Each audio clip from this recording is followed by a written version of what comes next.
Hello students, today we will do the chapter 8 quadrilaterals of class 9th. We will start with the polygons. अब बच्चे ये polygon क्या होता है आपको ऑलरेडी पता है. It is a closed figure होता है जो किससे मिलकर बना होता है, लाइन सेगमेंट से. जैसे ये फिगर मैंने बनाया ABCD, ये भी एक पॉलीगन है. ऐसे ही ये एक पॉलीगन है, ये भी एक पॉलीगन है. तो कोई भी फिगर जो लाइन सेगमेंट से मिलकर बना होता है उसे और वो बंद होता है उसे हम क्या बोलते हैं, पॉलीगन बोलते हैं. हमारा टॉपिक है क्वाड्रिलेटरल. और क्वाड्रिलेटरल क्या होता है बेटा, ये एक पॉलीगन होता है, is a polygon with 4 sides. जिसकी कितनी साइड्स होती हैं, 4 साइड्स होती हैं. जैसे यहाँ पर ABCD ये क्या है, क्वाड्रिलेटरल है. तो हमने एक क्वाड्रिलेटरल बना लिया, अलग से PQRS बना लिया. हर एक क्वाड्रिलेटरल में कितनी साइड्स होंगी, 4 साइड्स होंगी, 4 एंगल्स होंगे, these are angles. और क्या होगा बेटा, 2 डायगोनल्स होंगी, PR और QS. जैसे यहाँ पे डायगोनल्स है, 2 डायगोनल्स होंगी. ये हर एक क्वाड्रिलेटरल में होगा. क्लियर. यहाँ पर 4 साइड्स कौन कौन सी है आप लिखोगे तो PQ, QR, RS and PS. 4 angles कौन कौन से हैं, angle P, angle Q, angle R and angle S. और 2 डायगोनल्स कौन सी है, PR and QS. Okay. Next is the types of quadrilateral. First one is the parallelogram. Second is rectangle. Third one is square. Fourth is rhombus. Fifth one is kite and sixth is trapezium. ये क्या है, हमारी quadrilateral की types है. अब इनकी properties को हम 1 by 1 सीखेंगे. First is parallelogram. This is the shape of the parallelogram ABCD. First one, opposite sides are parallel and equal to each other. Opposite sides क्या होंगी पैरेललोग्राम में, आपस में पैरेलल होंगी और इक्वल होंगी. कहने का मतलब AB DC के पैरेलल होगा और AB DC के इक्वल होगा. ऐसे ही AD CB के पैरेलल होगा और AD CB के इक्वल होगा. Clear. Second property, opposite angles are equal. Opposite angles equal होंगे means angle A angle C के इक्वल होगा और एंगल B एंगल D के इक्वल होगा. एंगल B एंगल D के इक्वल होगा. Next, diagonals bisect each other. इसका मतलब AC और BD ये डायगोनल्स हैं, ये कट कर रही है O पॉइंट पे. तो डायगोनल्स बाइसेक्ट ईच अदर का मतलब है कि AO और OC आपस में इक्वल होंगे एंड BO और OD आपस में इक्वल होंगे. ये डायगोनल जहाँ पे कट कर रही है वो इन्हें क्या कर रही है, 2 बराबर हिस्सों में बांट रही है, बाइसेक्ट कर रही है. Clear. These are the properties of parallelogram. Okay. Next is the rectangle. Rectangle क्या होता है बेटा, जब हमारे पास ये पैरेललोग्राम है जिसका नाम है ABCD. जब पैरेललोग्राम के हर एक एंगल को क्या बना दिया जाए, 90 डिग्री का. इसको रोटेट करके हर एक एंगल कितने का बना दिया जाए, 90 डिग्री का. तो वो पैरेललोग्राम क्या बन जाता है, रेक्टेंगल बन जाता है, ABCD. तो ABCD यहाँ पर ये क्या है, रेक्टेंगल. क्लियर. फर्स्ट प्रॉपर्टी है, all angles in the rectangle are right angles. हर एक एंगल राइट एंगल्स होते हैं मीन्स हर एक एंगल 90 डिग्री के इक्वल होते हैं. तो angle A is equal to angle B is equal to angle C is equal to angle D is equal to 90 degree. Next is opposite sides are equal in rectangle. तो opposite sides आपस में क्या होती हैं, equal होती हैं. तो AB DC के इक्वल होगा और AD BC के इक्वल होगा. Diagonals are congruent and bisect each other. Diagonals are congruent का मतलब ये जो डायगोनल्स हैं इसमें AC और BD, तो कॉन्ग्रुएंट मतलब होता है same to same means AC और BD आपस में क्या हैं, इक्वल हैं. एंड बाइसेक्ट ईच अदर, तो आप इसे बाइसेक्ट भी करती हैं. इसका मतलब AO is equal to CO and BO is equal to DO. Clear. Every rectangle is a parallelogram with at least one right angle. ये बताया था कि जब पैरेललोग्राम के हर एक एंगल को 90 डिग्री बना दिया जाता है तो क्या बन जाता है रेक्टेंगल। तो हर एक रेक्टेंगल क्या होता है, पैरेललोग्राम का होता है with at least one right angle. यदि एक राइट एंगल बन जाए, इस पैरेललोग्राम में एक राइट एंगल बन जाएगा तो ये क्या बन जाएगा, आपका रेक्टेंगल बन जाएगा। ये सारे एंगल्स 90 डिग्री के ऑटोमेटिकली हो जाएंगे। तो ये हम क्वेश्चंस में यूज़ करेंगे कि मानो हमारे पास कोई पैरेललोग्राम होगा और हम उसमें एक एंगल 90 डिग्री का शो कर दें तो वो क्या बन जाएगा, रेक्टेंगल बन जाया करेगा। क्लियर।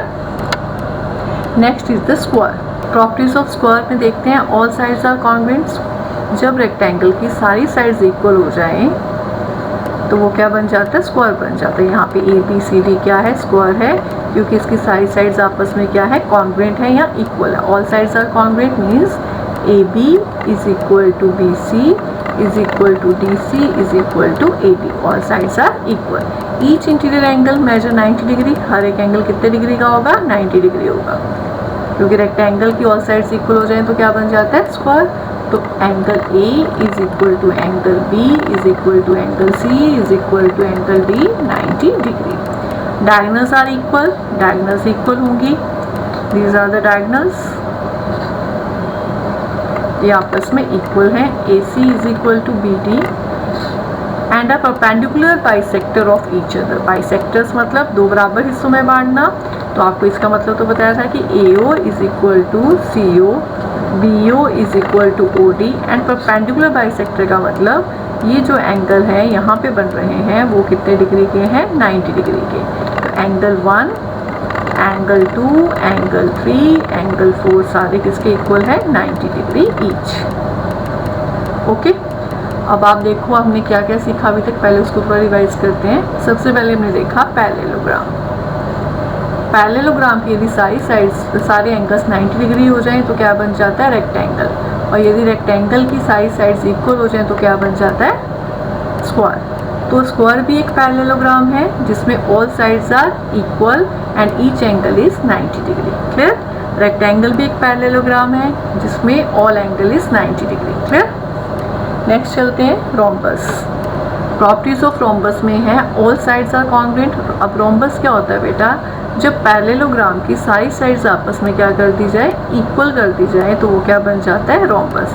यहाँ पे ABCD क्या है, रोम्बस है, जिसमें सारी साइड्स क्या है, congruent means AB is equal to BC is equal to DC is equal to AD and diagonals are perpendicular bisector of each other. जो इसकी डायगोनल्स हैं वो क्या है, परपेंडिकुलर बाइसेक्टर्स हैं, इक्वल नहीं है, ये क्या है, परपेंडिकुलर बाइसेक्टर्स। तो आपको बताया था इसका मतलब AO CO के इक्वल है, DO BO के इक्वल है।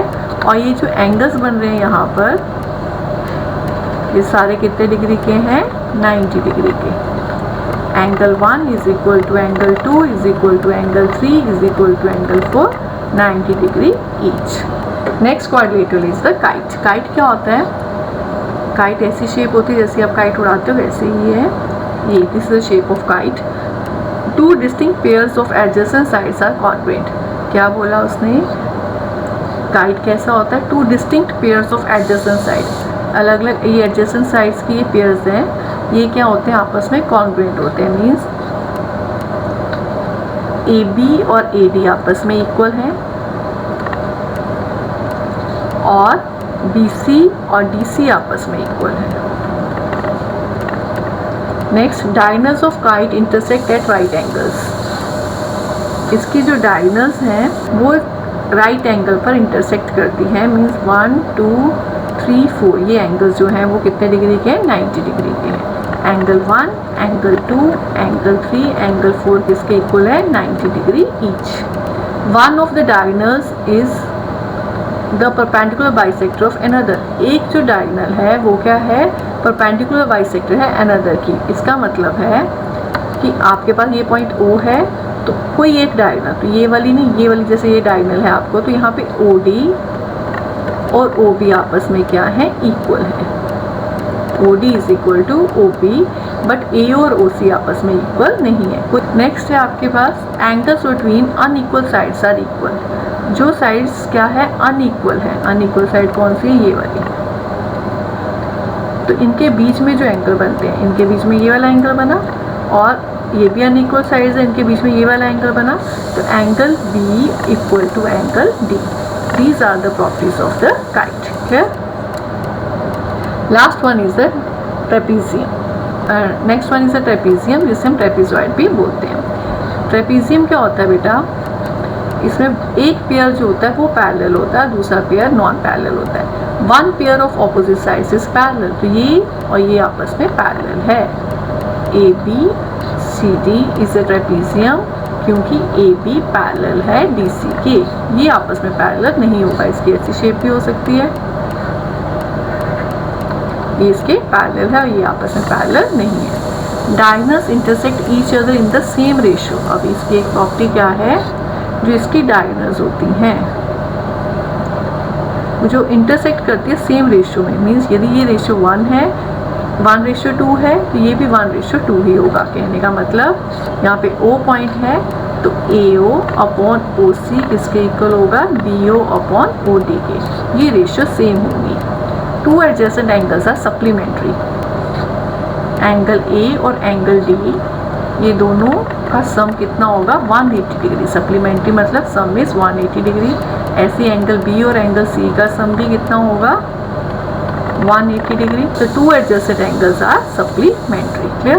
तो जहाँ पे दो ये लाइंस पैरेलल है तो इन दोनों एंगल्स का सम कितना होगा, 180 degree. These are the properties of the quadrilaterals. तो ये प्रॉपर्टीज आपके इस चैप्टर में यूज हुआ करेंगी. क्लियर? नेक्स्ट हम क्या करते हैं बेटा, इंट्रोडक्शन में ही एक और टॉपिक कवर करते हैं, वो क्या है, angle sum property of a quadrilateral. इसमें हमें क्वाड्रिलेटरल है, तो इनमें क्वाड्रिलेटरल में एंगल्स का सम कितना होगा, 4 एंगल्स बनते हैं. अभी आपको बताया ही था कि क्वाड्रिलेटरल में कितने एंगल्स है, 4. इनका सम क्या होगा, तो आप देखते हो एक बीच में कोई डायगोनल बना दो, तो ये क्या बन गया है, एक क्वाड्रिलेटरल 2 ट्रायंगल्स में बट गया. क्लियर? इसका नाम एंगल का 1 लिख लेते हैं, इसको 2, इसको 3, दिस इज अ 4, 5, 6. इन सब एंगल्स का सम कैसे निकलेगा, ए बी सी डी हमारे पास क्वाड्रिलेटरल है. Sum of angles in quadrilateral A B C D is equal to, किसके इक्वल होगा, angle A plus angle B plus angle C plus angle D. अब एंगल ए किसके इक्वल लिखा हमने, 1, angle B 2 plus angle 5, angle C को क्या लिखा, 6, और एंगल डी को क्या लिखा, 3 और 4, एंगल 3 प्लस एंगल 4. अब इस ट्रायंगल के तीनों एंगल्स को साथ साथ लिख लेते हैं. 1, एंगल 2 और एंगल 3 को पास पास लिख लेते हैं. Angle 1 plus angle 2 plus angle 3 plus बाकी जो एंगल बचे 5, 6 और 4 को एक साथ लिख लेते हैं. अब हमें पता है ट्रायंगल्स के तीनों एंगल्स का सम कितना होता है, 180 डिग्री. तो 1 + 2 + 3 कितना होगा, 180 डिग्री. ऐसे 5 + 6 + 4 एंगल किसके इक्वल होगा, 180 डिग्री. तो ये कितना आ गया, 360 डिग्री. तो sum of angles in a quadrilateral is 360 degree. Clear? This is the introduction. I hope you understand this introduction. Thanks for watching my video.